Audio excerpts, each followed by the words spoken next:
নমস্কার বন্ধুরা, মহুয়ার্স রান্নারঙে আপনাদের সকলকে স্বাগত। আশা করি আপনারা সকলে ভালো আছেন। আমি আজকে একটা কলমি শাকের রেসিপি নিয়ে আপনাদের সামনে চলে এসেছি। আর রেসিপিটা খুবই সহজ, কিন্তু খেতে হয় বেশ ভালো। এটা আমার বাড়ির রেসিপি, মানে আমার বাপের বাড়িতে এইভাবে এই শাকটা বানানো হয়। আর আজকে আমি সেটাই আপনাদের সঙ্গে শেয়ার করছি।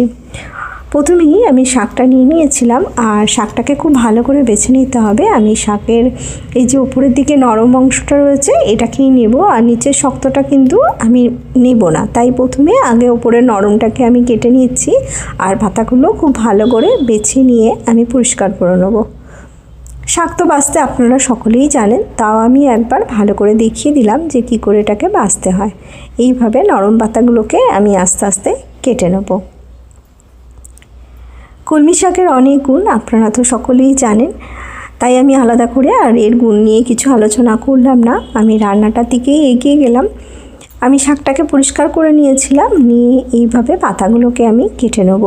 এই শাকটা রান্না করার জন্য শাকটাকে কিন্তু খুব ছোট ছোট করে মিহি করে একদম আমি কাটবো। তাই একটা ছুরির সাহায্যে এটাকে আমি খুব পাতলা পাতলা করে কেটে নেব। কাটাটা কিন্তু যত ছোট ছোট করে হবে শাকটা কিন্তু খেতে ততটাই ভালো হবে। তাই একটু ভালো করে ছোট করে আমি এগুলোকে কেটে নিচ্ছি। আমি এটা ছুরির সাহায্যে কাটছি, আপনারা চাইলে বটির সাহায্যেও শাকটাকে কেটে নিতে পারেন। দেখুন এইভাবে একদম মিহি করে আমি কেটে নিচ্ছি। সব শাকগুলো কাটা হয়ে গেলে শাকটাকে কিন্তু খুব ভালো করে ধুয়ে নিতে হবে।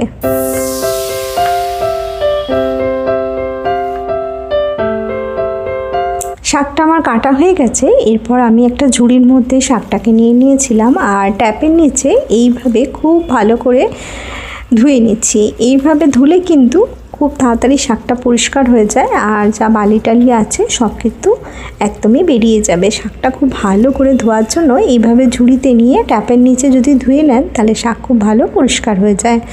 ওগুলো ধুয়ে নেওয়ার পর আমি এগুলোকে একটা বড় পাত্রের মধ্যে জল নিয়ে নিয়েছিলাম, আর তার মধ্যে শাকটাকে ডুবিয়ে দিচ্ছি। দিয়ে আমি এটা গ্যাসে বসিয়ে দেবো। দিয়ে অল্প একটু আমি এটাকে ফুটিয়ে নেব, মানে খুব বেশি ফোটাবো না, একটু 1 ফুট হলে এটাকে আমি নাবিয়ে নেব। নাবিয়ে নিয়ে আমি ঠান্ডা জলে আরও একবার ধুয়ে নেব, যাতে শাকের রঙটা চেঞ্জ না হয়, একদমই সবুজ রঙ থাকে। তার জন্যই আমি এটাকে ঠান্ডা জলে ধুয়ে নিয়েছিলাম। দিয়ে জলটা ঝরাতে আমি দিয়ে দিয়েছি, আর ততক্ষণে কড়ার মধ্যে আমি দিয়ে দিলাম সর্ষের তেল। সর্ষের তেলটাকে কিন্তু খুব ভালো করে গরম করে নিতে হবে। আমি এখানে 2 চামচ সর্ষের তেল ব্যবহার করেছি। এবার সর্ষের তেলটা গরম হলে এর মধ্যে আমি দিয়ে দিলাম অল্প করে একটু বাদাম। বাদামটা দিয়ে বাদামটাকে আমি লাল করে ভেজে নেব। আমি কলমি শাকটা এইভাবে রান্না করলাম। আমি আগেই বলেছি আমার বাড়িতে যেভাবে রান্না হয় আমি সেই রান্নাটাই আপনাদের সঙ্গে শেয়ার করছি। এবার এই তেলের মধ্যে দিয়ে দিলাম 1/2 চামচের কম কালো জিরে, আর দেব পোস্ত। আমি এখানে ছোটো চামচের 2 চামচ পোস্ত ব্যবহার করলাম। এই কলমি শাক আপনারা হয়তো অনেক রকমভাবেই খান, কিন্তু এইভাবে একবার বানিয়ে দেখবেন, এটা খেতে কিন্তু খুবই ভালো হয়। আমি এর মধ্যে একটা শুকনো লঙ্কা অ্যাড করে দিলাম। এবার এটাকে একটু নাড়াচাড়া করে নেবো যতক্ষণ না এটা খুব সুন্দরভাবে ভাজা হয়ে যায়। দেখুন এটা একদম সুন্দর করে ভাজা হয়ে গেছে। এবারে এর মধ্যে আমি কিন্তু রসুন কুচি অ্যাড করে দেবো। আমি এখানে 2টো রসুনকে নিয়ে নিয়েছিলাম, আর সেটাকে খুব ছোটো ছোটো করে কেটেও নিয়েছিলাম। রসুনটা একটু ভাজা হলে এর মধ্যে আমি একটা পেঁয়াজকে কুচো করে নিয়েছিলাম, সেটাও আমি এর মধ্যে দিয়ে দিচ্ছি।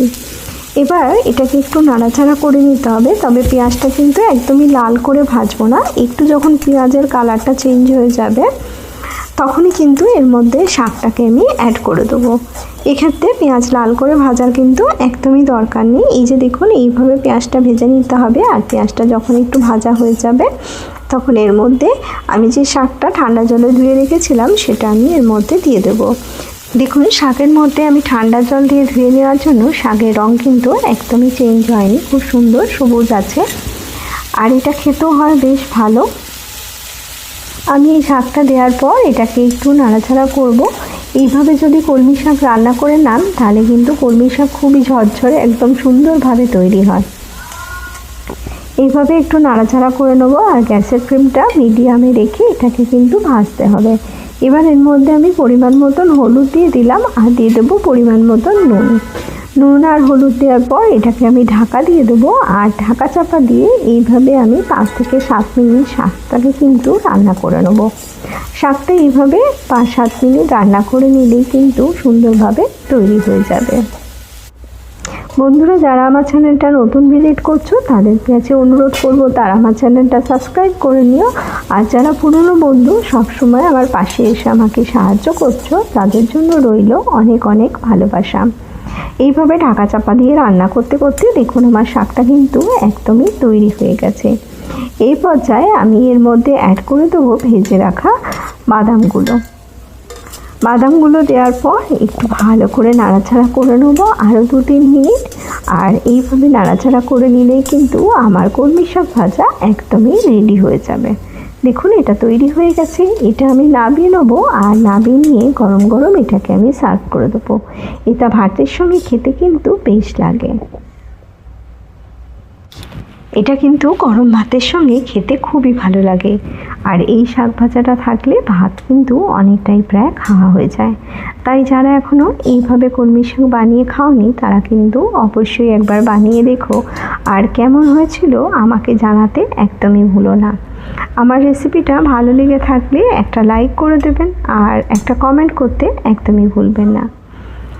আমি এই শাক ভাজাটায় বাদাম ভেজে দিয়েছিলাম। আপনারা যদি ছোলা খেতে পছন্দ করেন তাহলে সেদ্ধ ছোলাও কিন্তু এই শাকটার মধ্যে ব্যবহার করতে পারেন, সেটাও খেতে বেশ ভালো হয়।